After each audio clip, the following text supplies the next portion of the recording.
Muy buenos días, bienvenidos de nuevo a Negocios Televisión, bienvenidos al espacio de las noticias. Nos fijamos en la actualidad, en las últimas horas y un día más. Empezamos poniendo el foco en Oriente Medio, empezamos mirando a Israel. Y es que, según se informa, cree que el líder de Hamas, Yahya Sinwar, huyó a Egipto a través de los túneles de Rafah y se teme que se haya llevado a los rehenes con él, es lo que afirman medios saudíes. Según informan fuentes de seguridad israelíes, en concreto AELAF, a un sitio web de noticias saudí, apunta que las autoridades israelíes creen que Sinwar y su hermano Mohamed huyeron de Gaza a la península del Sinaí. El informe, que solo cita una fuente, ha sido negado rotundamente por funcionarios israelíes anónimos que han dicho a Canal 12 que desconocen la información que se ha publicado, rumores de que el líder de Hamas podría haber huido a Egipto. Por su parte, Israel ha bombardeado nuevamente la franja de Gaza este martes antes de una votación en el Consejo de Seguridad de la ONU, donde la comunidad internacional intenta aprobar una resolución sobre una tregua de los combates en este territorio palestino. En las primeras horas del martes, testigos han relatado que los bombardeos y los combates durante la noche golpearon el este de la ciudad de Gaza y Yan Yunis en el sur del territorio. Pendientes también de Estados Unidos, que ha propuesto un proyecto de resolución alternativo del Consejo de Seguridad de las Naciones Unidas que pide un alto el fuego temporal en la guerra entre Israel y Hamas y se opone a una ofensiva terrestre israelí en Rafah. Según el texto al que tenía acceso Reuters, Washington se ha mostrado contrario a la palabra alto el fuego en cualquier acción de la ONU sobre la guerra entre Israel y Hamas, pero el borrador de texto estadounidense se hace eco del lenguaje que el presidente Joe Biden utilizó la semana pasada en conversaciones con el primer ministro de Israel, Benjamin Netanyahu. El borrador de texto estadounidense determina que bajo las circunstancias actuales una gran ofensiva terrestre en Rafah resultaría en mayores daños a los civiles y en su desplazamiento, incluso potencialmente hacia países vecinos. El borrador de este texto por parte de Estados Unidos condenaría los llamados de algunos ministros del gobierno israelí para que los colonos judíos se trasladen a Gaza y rechazaría cualquier intento de cambio demográfico o territorial en Gaza que violaría el derecho internacional. La resolución también rechazaría cualquier acción de cualquier parte que reduzca el territorio de Gaza de forma temporal o permanente. Seguimos mirando a Israel, hablamos de la comparación de Lula entre Gaza y el Holocausto, que ha desatado una crisis diplomática con Israel. La polémica por la comparación que el presidente brasileño Luiz Inácio da Silva hizo entre la ofensiva israelí en Gaza y el Holocausto se ha incrementado con su declaración como persona non grata por parte de Israel. Después de esto, el gobierno de Brasil ha llamado a consulta a su embajador en Tel Aviv y ha convocado al embajador israelí en Brasilia. Andamos precisamente en esta cuestión. Después de los comentarios del presidente brasileño comparando las acciones de Israel con el Holocausto, el ministro de Relaciones Exteriores israelí ha dicho que Lula no era bienvenido hasta que se disculpara. En cambio, Lula ha llamado al embajador de Brasil para consultas, mientras que el ministro de Relaciones Exteriores de Brasil ha convocado al embajador de Israel para explicar las declaraciones serias de Katz contra Lula, tensiones diplomáticas, conflicto diplomático entre Israel y Brasil.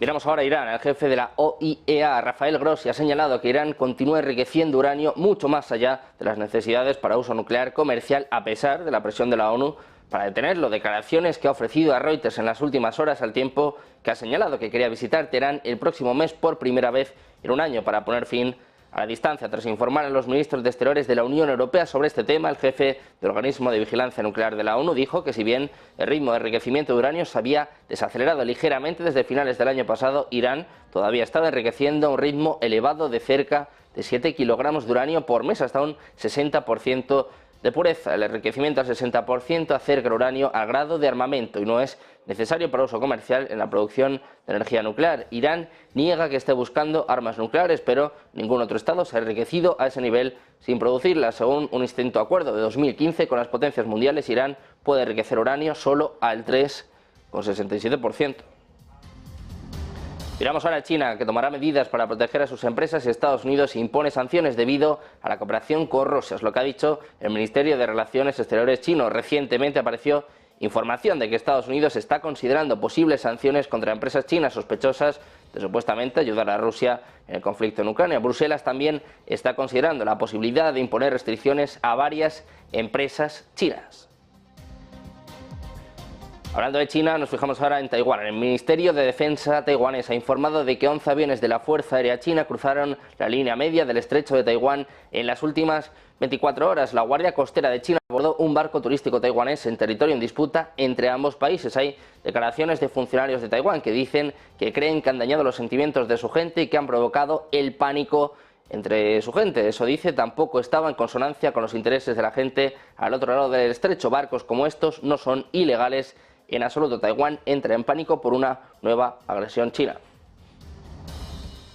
Miramos ahora a von der Leyen, y es que la Unión Europea ha anunciado sanciones contra los responsables de la muerte del opositor ruso Alexei Navalny. Además, los Estados miembros han pedido a Moscú una investigación independiente y que los líderes rusos rindan cuentas. Lo han hecho en una declaración en la que han expresado su indignación por la muerte del político y ha mostrado su pésame a su esposa Yulia Navalnaya, que ha acudido este lunes a la cita del ministro de Exteriores de la Unión Europea en un gesto de apoyo simbólico. Dice que Rusia debe permitir una investigación internacional independiente y transparente sobre las circunstancias de su repentina muerte. La Unión Europea no escatimará en esfuerzos para exigir responsabilidades a los dirigentes políticos de las autoridades rusas en estrecha coordinación con sus socios, además de imponer nuevos costes por sus acciones, incluso mediante sanciones. Miramos ahora a Hungría, el partido gobernante de Hungría, que aprobará la ratificación largamente retrasada de la candidatura de Suecia a la OTAN el 26 de febrero, es lo que ha dicho este martes el jefe del grupo del partido gobernante, Mate Kocsis, en su página de Facebook. El primer ministro Víctor Orbán ya dijo el sábado en su discurso anual sobre el estado de la nación que la votación probablemente se produciría al inicio de la sesión de primavera del Parlamento, tan pronto como la próxima semana. El líder del grupo parlamentario Fidesz, Mate Kocsis, ha propuesto que la Asamblea Nacional Húngara celebre una votación final sobre la ratificación de la membresía de Suecia en la OTAN el próximo 26 de febrero, prometiendo el apoyo de Fidesz a la moción, según añadió el portavoz del gobierno Zoltán Kovács en una publicación en X. Es la aprobación final necesaria para el ingreso de Suecia a la Organización del Tratado del Atlántico Norte, algo crucial para que la alianza militar mejore su capacidad de defender su flanco oriental, cuya longitud se duplicó tras la misión de Finlandia en abril pasado. El conflicto entre Rusia y Ucrania hace 2 años impulsó las solicitudes de las dos naciones nórdicas para unirse a la alianza militar. Miramos ahora a Rusia. Es que Moscú ha aprovechado la escasez de armas y personal en Kiev para atacar en 5 direcciones a la vez, es lo que informa New York Times. Tras la captura de Marinka en febrero, Moscú podría centrarse en reclamar la fortaleza ucraniana de Vuhledar desde el norte, según informó este medio. Las tropas rusas están avanzando actualmente a través del pueblo de Novomikhailivka, que está a unos 21 kilómetros al noroeste. Rusia parece decidida a recuperar Robotine, concentrando más tropas en este frente que en el frente de Avdiivka, según dijo esta semana Dmytro Lijovi, portavoz de los soldados ucranianos que luchan en el sur. Por su parte, las fuerzas rusas están avanzando también en 2 direcciones desde la ciudad de Kremina para recuperar el territorio que perdió ante Ucrania a finales de 2022. Los posibles objetivos incluyen la maltrecha ciudad de Kupiansk al norte y hacia Limán, 30-80 millas al sur. En otros lugares, Rusia ha recuperado impulso en el territorio alrededor de Bakhmut, y el nuevo jefe militar de Ucrania advirtió que Moscú está decidido a romper las defensas alrededor de Chasiv Yar, lo que expondría a la ciudad de Kramatorsk a mayor fuego de artillería.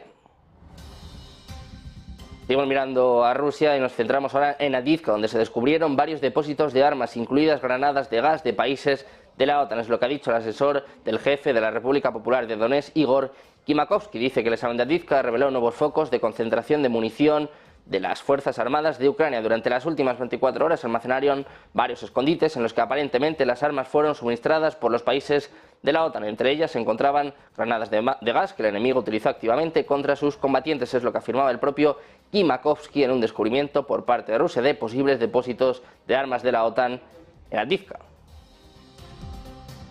Nos fijamos ahora en Josep Borrell, el alto representante de la Unión Europea para la Política Exterior, que ha asegurado que va a revisar su lista de sanciones para identificar a quien tenga una responsabilidad directa en la muerte de Navalny. Dice que Navalny fue asesinado lentamente por el régimen de Putin. Escuchamos a Borrell. That, as you know, he was slowly murdered in a Russian jail by Putin's regime. I think these are the words. Slowly murdered in a Russian jail by Putin's regime. Our thoughts are with Mr. Navalny's wife and his family. As I said, we invited Yulia Navalnaya to join the ministers today, and not just for personal reasons and to show our condolences, to present our condolences, but for a political reason. We shared her insight about the level of repression of the Putin regime, and the state of the political opposition in Russia. Por su parte, un tribunal ruso ha rechazado este martes una denuncia del periodista estadounidense Evan Gershkovich sobre la prórroga de su detención preventiva hasta el 30 de marzo por cargos de espionaje que niega, según ha informado el servicio de prensa del tribunal. Gershkovich, reportero de Wall Street Journal, fue detenido por el Servicio Federal de Seguridad el 29 de marzo en la ciudad de Ekaterimburgo, en los Urales, acusado de espionaje que conlleva hasta 20 años de prisión. Un tribunal ruso ha prorrogado la detención preventiva del periodista estadounidense hasta el próximo 30 de marzo. Pendientes también del presidente ruso de Vladimir Putin, que pronunciará el próximo 29 de febrero su discurso sobre el estado de la nación ante ambas cámaras del Parlamento, es lo que ha informado hoy mismo el Kremlin. La intervención de Putin será en realidad una exposición de su programa electoral de cara a las presidenciales del 15 al 17 de marzo, en las que buscará la reelección para un quinto mandato de 6 años. El diario Kommersant precisó que el mensaje se centrará en la campaña militar en Ucrania, en la defensa de la soberanía de Rusia, tanto política como tecnológica, el desarrollo económico y asuntos sociales. El presidente hará especial énfasis en la necesidad de incrementar los índices de natalidad justo cuando el ejército ruso ha perdido a cientos de miles de hombres en la guerra, según apunta la OTAN. Miramos ahora a Lukashenko. El presidente bielorruso ha advertido de que Occidente está trabajando con líderes de la oposición exiliados para derrocarlo. También ha advertido sobre una creciente presencia de la OTAN en las fronteras de Bielorrusia. Dijo: tenemos motivos para temer una tercera guerra mundial. En las inmediaciones de Bielorrusia y Rusia, en el marco de las operaciones de la Alianza en Europa, están desplegados cerca de 32.000 soldados de los contingentes de las Fuerzas Armadas Combinadas de la OTAN y los Estados Unidos. En su intervención en una reunión gubernamental dedicada a la seguridad nacional, Lukashenko señaló que no hay ningún país ni pueblo que pueda sentirse absolutamente seguro. Durante las últimas décadas dice que la fuerza militar ha vuelto a ser el principal argumento de los centros mundiales para resolver los problemas. Además, Lukashenko acusó a la OTAN de acumular armas en sus fronteras con Bielorrusia y con Rusia.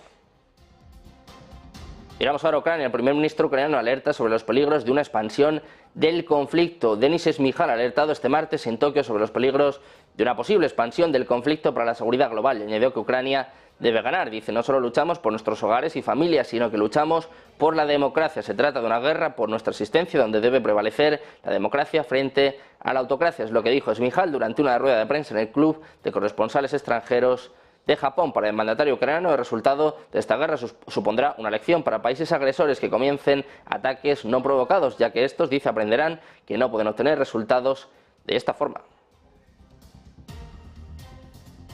Hay más alertas, en este caso por parte de Zelensky, que afirma que la situación en el frente es extremadamente difícil. El presidente ucraniano ha afirmado este lunes en su discurso que la situación en el frente del este de Ucrania es extremadamente difícil en varios puntos del frente, donde las tropas rusas han concentrado al máximo a sus reservas. Zelensky ha realizado estas declaraciones tras una visita a las tropas que combaten a las fuerzas rusas en Kupiansk. Dice Zelensky: he vuelto de visitar las posiciones de nuestros combatientes en la región de Yarkov. Escuchamos a Zelensky, dice que la situación es muy difícil. Бажаю здоров'я, шановні українці, українки. Повернулись з Харківщини, з позицій наших воїнів на Куп'янському напрямку. Відвідав 14-ту окрему механізовану бригаду, один із командних пунктів, як завжди. Доповідь, основні потреби. Зараз надзвичайно важка ситуація на кількох частинах фронту, саме там, де російські війська зосередили максимум резервів. Вони користуються затримками в допомозі Україні, і це... Pendientes de Ucrania, miramos también a la República Checa, es que han acordado los detalles para el envío a Kiev en cuestión de semanas de munición de artillería de un tipo que no será dado a conocer. Es lo que ha informado este martes el Ministerio de Defensa checo en una videoconferencia entre la titular de Defensa, Yana Cernochova, y su homólogo ucraniano, Rustem Umerov. Dice que los ministros han acordado los pasos que se darán para que Ucrania pueda obtener munición lo antes posible. Es lo que ha informado el portavoz ministerial. Se trataría de armamento de terceros países, en concreto de cientos de miles de municiones de artillería de un tipo que no ha sido revelado por orden explícita de los países de origen de estas armas. Miramos también a las autoridades búlgaras, que retrasan el envío de 100 vehículos blindados a Kiev porque el Ministerio de Defensa del país pidió a la OTAN cubrir los gastos de transporte. Es lo que ha informado este martes el portal Euractiv al citar a unos diputados búlgaros. Anteriormente, el ministro de Transporte de Bulgaria, Todor Tagarev, declaró que su país no ha entregado hasta ahora el lote prometido del material blindado usado porque está buscando una fuente exterior de financiación para transportarlo. Bulgaria, dice, retrasa el envío de 100 vehículos blindados al ejército ucraniano porque el Ministerio de Defensa del país ha pedido a la OTAN financiar los gastos de transporte. Es lo que han informado al portal unos diputados de la mayoría gobernante búlgara. Nos fijamos ahora en Suecia. El Ministerio de Defensa ha dicho este martes que el país nórdico donará ayuda militar a Ucrania por un valor de unos 7.100 millones de coronas suecas, unos 682 millones de dólares, incluida la transferencia de equipos y efectivo fresco para la adquisición de armas. Será la 15ª ronda de ayuda de Suecia para Ucrania y el paquete más grande del país nórdico hasta la fecha, elevando la ayuda total desde el inicio del conflicto alrededor de 30.000 millones de coronas, dicen en un comunicado. Continuaremos apoyando a Ucrania durante el tiempo que sea necesario, es lo que apunta el ministro de Defensa, Paul Johnson, en una conferencia. El último paquete incluye artillería y municiones de artillería, buques de asalto marítimo y otros equipos, según ha dicho la propia Suecia. Miramos ahora a Polonia. Los agricultores polacos intensificarán las protestas en la frontera con Ucrania este martes, bloqueando casi todo el tráfico. Lo que dicen es un intento por salvar sus medios de vida, pero que según Kiev está dañando su esfuerzo bélico. Los agricultores de toda Europa se han manifestado contra las limitaciones que les imponen las medidas de la Unión Europea para abordar el cambio climático, así como los crecientes costes, y lo que dicen es competencia desleal del exterior, particularmente de Ucrania.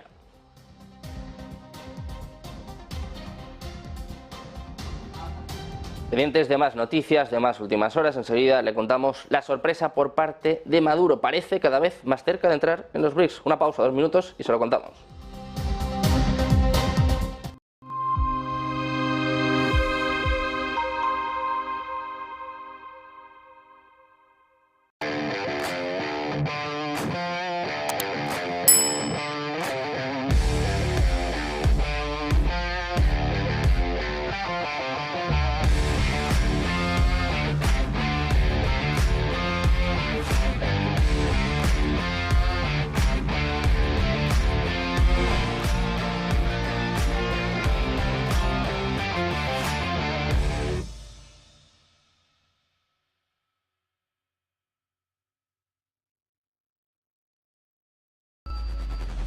Localizarnos ahora es más fácil.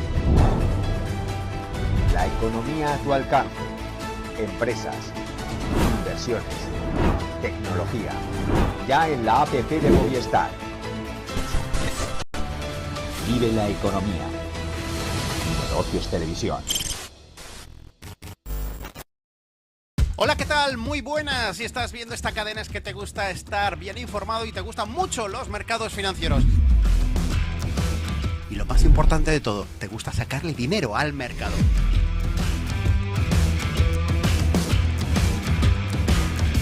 Así que tenemos una cita en cierre de Wall Street los lunes a las 9:30 de la noche, los martes y los jueves un poquito antes, a las 9:15. Aquí estaremos en Negocios Televisión explicando consultorio, explicando por qué tomo decisiones de compra, por qué vendo, todo lo relacionado con los mercados. Ese consultorio a vuestra disposición para ver cómo veo el mercado y un montón de novedades que iremos anunciando próximamente.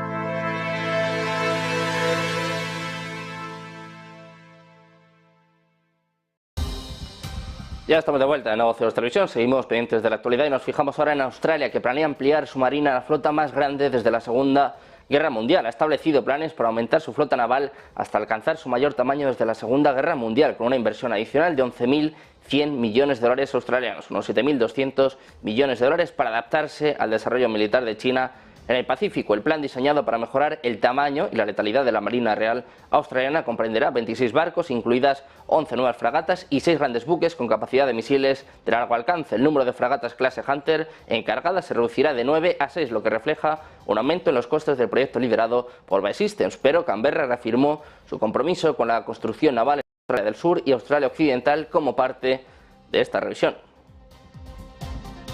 Miramos ahora a Argentina. El gobierno argentino que preside Javier Milei regulará por decreto la elección por las obras sociales, sindicales y las mutuas privadas y particulares por parte de los trabajadores del país suramericano, según ha confirmado este lunes fuentes oficiales en su conferencia de prensa diaria en la Casa Rosada. El portavoz presidencial Manuel Adorni adelantó que esta medida será decretada a lo largo de este lunes por el Ejecutivo argentino. Sigue la desregulación de Argentina. Miramos ahora a El Salvador. El partido Nuevas Ideas del reelecto presidente Nayib Bukele dominará el Congreso de El Salvador al ganar 54 de 60 escaños en los comicios legislativos del 4 de febrero, que los opositores han pedido anular, según anunciaba ayer el Tribunal Electoral. El partido Nuevas Ideas obtuvo 54 diputados y sus respectivos suplentes, según dijo una cadena nacional de radio y televisión, en concreto con declaraciones de la presidenta del Tribunal Supremo Electoral, Dora Martínez. Tras el partido oficialista, que en la siguiente legislatura también es mayoritario con 56 escaños, se ubicaron los partidos Partido de Concertación Nacional y Alianza Republicana Nacionalista, con 2 diputados cada uno. En tanto, los partidos Demócrata Cristiano y Vamos obtuvieron cada uno un escaño en el Congreso, que luego de una reforma a la ley electoral pasará de 84 diputados a tener 60 a partir del 1 de mayo próximo, cuando inicia las funciones de la nueva legislatura. Nuevas Ideas controlaba el Congreso salvadoreño desde 2021 y el PCN y PDC han sido sus aliados. El Tribunal Supremo no brindó detalles sobre los votos en las legislativas horas antes de que el TSE hiciera oficial los resultados de la elección. Hubo 3 partidos de la oposición que pidieron anular por supuestas irregularidades estos comicios legislativos. Miramos también a Venezuela, que se unirá pronto a los BRICS, se unirá en un futuro próximo, es lo que ha dicho el presidente del país, Nicolás Maduro. Ha señalado que el viejo mundo colonial con guerras, intervenciones, genocidio y complejo de superioridad está siendo reemplazado por un mundo nuevo con los BRICS. Según él, este mundo ya existe y es irreversible. Dice Maduro que la tendencia del surgimiento de un nuevo mundo y la consolidación de los BRICS es irreversible y que Venezuela pronto va a ser parte de esta alianza, es lo que ha apuntado en el canal venezolano de televisión. Nos fijamos ahora en China, en el Banco Popular chino, que ha anunciado una rebaja de 25 puntos básicos desde el 4,2 hasta el 3,95% en la tasa referencial para créditos a 5 años o más. El tipo de interés de referencia para préstamos hipotecarios rebaja, mayor de lo esperado, en lo que supone una nueva medida para estimular el debilitado sector inmobiliario del país. Sin embargo, decepción, porque el tipo de referencia, la LPR, a un año se ha mantenido intacto por 7º mes consecutivo. Pendientes también del oro, de los precios que podrían dispararse hasta los $3.000 por onza y el petróleo a $100 por barril en los próximos 12 a 18 meses. La predicción de Citi, sujeto a cualquiera de los 3 posibles catalizadores, dice que el oro, que actualmente cotiza en torno a los $2.016, podría aumentar cerca de un 50% si los bancos centrales aumentan bruscamente las compras del metal amarillo, una posible estanflación o en caso de una profunda recesión global. Es lo que apuntaba Akash Doshi, jefe de investigación de materias primas de Citi para Norteamérica, según apuntó a la CNBC. Precisamente pendientes del oro, de su precio, que ha tocado este lunes su nivel más alto en casi una semana, ya que el dólar retrocedía ligeramente y el conflicto en Oriente Medio aviva el atractivo de refugio. El oro al contado subía un 0,1% hasta los $2.015 la onza, alcanzando su nivel más alto desde el 13 de febrero. Los futuros del oro subían un 0,1% hasta los $2.026. La negociación era escasa porque la mayoría de los mercados de Estados Unidos estaban cerrados por el feriado del Día de los Presidentes.